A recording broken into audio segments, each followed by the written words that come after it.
Shalom, bom dia, graça e paz nesta manhã de quarta-feira, dia 16 de setembro. Desde já, eu quero fazer um convite para você e toda a sua família, para que vocês venham a participar do culto, hoje às 19h30, na rua Geraldo Gutierrez, número 155, na Igreja Apostólica Chama Ardente. E desde já, meus amados irmãos, meus queridos, eu quero agradecer a todos vocês. Quero desejar para você uma quarta-feira de bênção e de vitórias. Que você tenha um dia abençoado na presença do nosso Senhor e Salvador Jesus Cristo. Você e toda a sua casa, toda a sua família.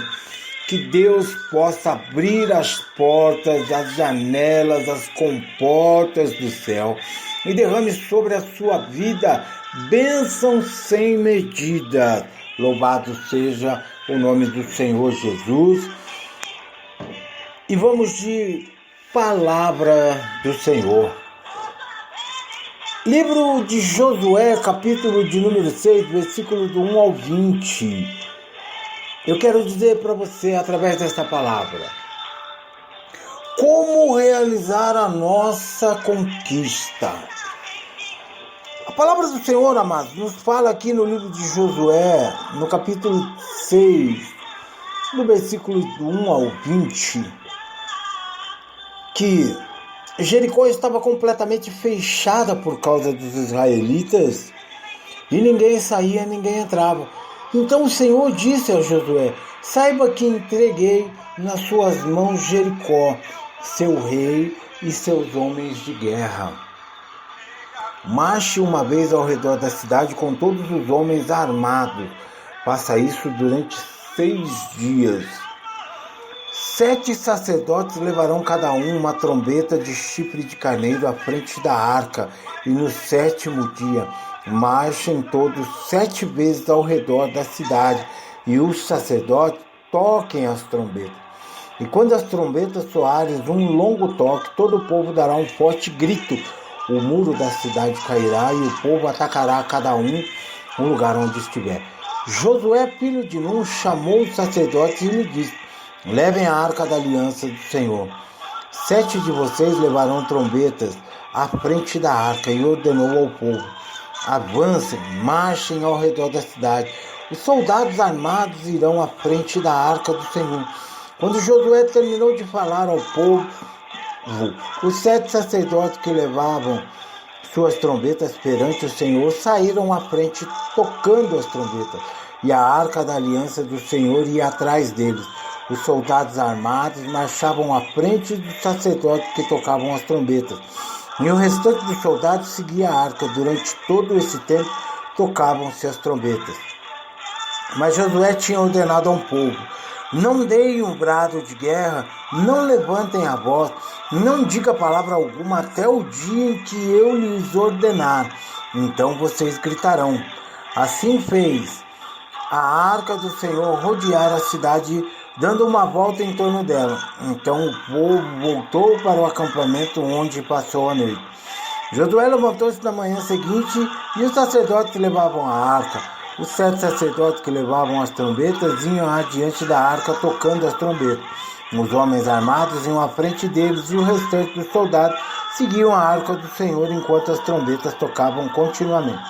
No 2º dia rodearam a cidade uma vez e voltaram ao acampamento, e durante 6 dias repetiram esta ação.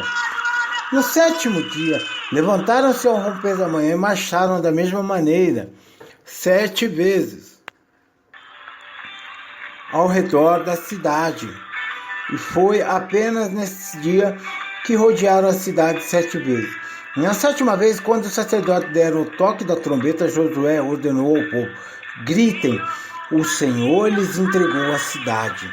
A cidade, com tudo o que nela existe, será consagrada ao Senhor para destruição. Somente a prostituta Raabe e todos os que estão com ela em sua casa serão poupados, pois ela escondeu os espiões que enviamos. Mas fiquem longe das coisas consagradas, não se apossem de nenhuma delas, para que não sejam destruídos. Do contrário, trarão destruição e desgraça ao acampamento de Israel. Toda a prata, todo o ouro, todos os utensílios de bronze e de ferro são sagrados e pertencem ao Senhor, e deverão ser levados para o seu tesouro. Quando soaram a trombeta, o povo gritou ao som das trombetas, e do forte grito o muro caiu. Cada um atacou do lugar onde estava e tomaram a cidade. Louvado seja o nome do Senhor Jesus. Amados, a palavra do Senhor nos fala que Jericó ela estava totalmente sitiada. A cidade estava totalmente fechada. A cidade estava totalmente preparada para uma batalha. E conquistar aquela cidade seria impossível aos nossos olhos carnais, aos olhos humanos.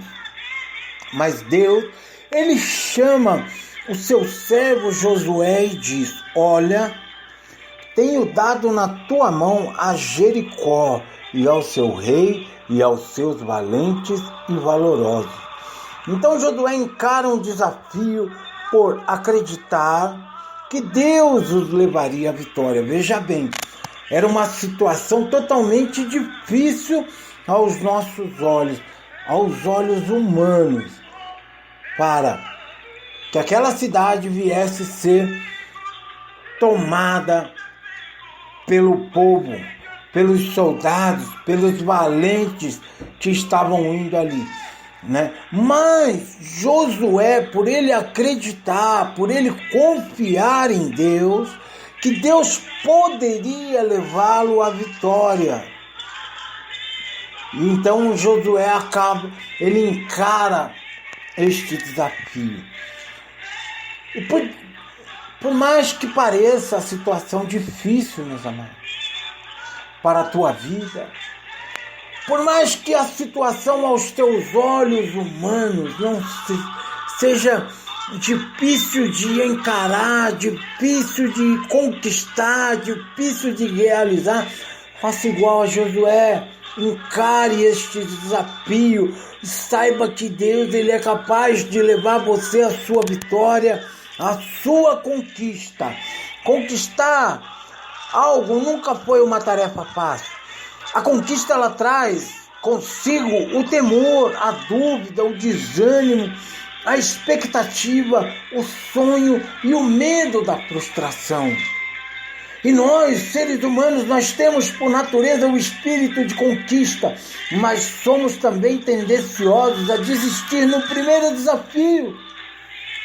Eu quero dizer para você que não há conquista sem desafio.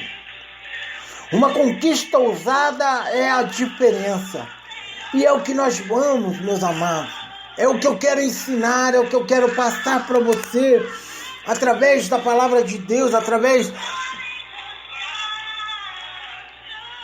da experiência, através da autoridade do Espírito Santo. Conquistar necessita de uma visão. Você precisa saber aquilo que você quer. Josué, ele tinha no coração e na mente aquela terra para conquistar. Ele tinha Jericó para conquistar. E Josué, ele enxergou o que ele queria. No livro de Josué, capítulo 5, versículo de número 13, a palavra nos vai dizer que Josué, ele levanta os olhos para a cidade de Jericó. E você tem que projetar o que você quer. Existe uma diferença entre uma microvisão e uma macrovisão. A microvisão, vejo aonde irei chegar e começo a projetá-lo em minha mente. A conquista, meus amados, ela necessita de estratégia. Você tem que idealizar a sua conquista. A estratégia é tudo que idealizamos antes da guerra. A arte de conceder operações de guerra em planos de conjunto. Você tem que idealizar a sua conquista. Você tem que traçar, você tem que planejar, você tem que montar uma estratégia. E o planejamento? Deus, ele deu todo o detalhe para Josué. Ele orientou todo o povo a seguir as suas ordens. Separou os homens de guerra, os sacerdotes, Ele organizou as trombetas e orientou o povo. Ele fez com que o plano viesse a funcionar. Josué precisava repassar ao povo o que Deus havia lhe ordenado. Ele deveria instruí-lo como deveriam fazer, criando estratégias para confundir o inimigo. E é assim que Deus faz na nossa vida, meu amado. Deus, ele nos dá a estratégia e ele confunde os nossos inimigos. E a nossa conquista, ela necessita de uma unidade, um só propósito. Todo o povo deveria estar unido dentro do propósito da conquista. E se um deles se desviasse desse propósito, eles poderiam colocar tudo a perder, eles poderiam colocar todo o plano por água abaixo. E eles estavam, sabe o quê? Unidos em silêncio. A ordem era que ninguém pronunciasse nenhuma palavra, até que fossem ordenados a gritar. Eu sei que é difícil manter a unidade, mas quando todos estão com o mesmo propósito, ficam unidos até no silêncio. E a palavra do Senhor fala aqui também que eles eram unidos em uma só voz. Aí eu fico imaginando, como deve ter sido maravilhoso todo aquele povo, o Israel de Deus, a uma só voz conquistando a terra que lhe era prometida, estando todos juntos conquistando o mesmo sonho. E aqui nós vemos uma das maiores provas da Bíblia de que é pela unidade que se chega ao triunfo. E a conquista, ela necessita de uma ação. O povo agiu. Eles não ficaram apenas nos planos, nas projeções ou nas ideias. Eles agiram sem medo e com uma valorosa coragem. Eles enfrentaram aquela terra de gigantes. O povo, ele gritou. Eles deveriam gritar para o mundo. Esta era a ação e foi isso que eles fizeram. Gritaram, não titubearam e nem questionaram. Eles apenas obedeceram. Eles olharam para o problema e ali lançaram uma palavra de vitória, uma palavra de conquista. Eles sabiam, eles estavam unidos em um só propósito, meus amados. E depois da ação veio a conquista. Aqui na última parte do versículo do número 20 é onde fala assim que eles tomaram a cidade. E no fim de tudo, eles tomaram a cidade e Josué nos ensina uma lição. Ele manda buscar a prostituta Raabe e a sua família como havia prometido, sem se esquecer de quem antes foi da vitória. E para concluir, meus amados, Josué, ele tinha a bênção de Deus. O povo de Israel tinha a bênção de Deus e por isso foram vitoriosos. E nada do que está aqui tem efeito positivo se nós não submetermos aquele que comanda a nossa vida. O povo de Israel, Josué tinha a vitória, tinha a bênção de Deus. O povo de Israel tinha a bênção de Deus. E eu quero dizer para você que você também tem a bênção de Deus sobre a sua casa, sobre a sua família, sobre o seu trabalho, sobre o seu lar, sobre tudo que você fizer. A bênção do Senhor está sobre você, está sobre a sua casa. Basta apenas você saber o que você quer, projetar aquilo que você quer e ir atrás daquilo que você quer. Confiando sempre na vitória, confiando sempre de que Deus, ele vai te dar a vitória. Deus, ele vai te capacitar a conquistar todos os seus sonhos e seus objetivos. Amém? Fiquem com Deus, fiquem com esta palavra, que Deus abençoe a todos. E logo mais às 19h30, na Igreja Apostólica Chama Ardente, na Rua Geraldo Gutierrez, número 155, estaremos ali louvando e adorando ao Senhor com mais um culto. Louvado seja o nome do Senhor. Você e sua família serão bem-vindos, são nossos convidados. Um abraço a todos, um grande dia na presença do nosso Senhor e Salvador Jesus Cristo. Shalom Adonai.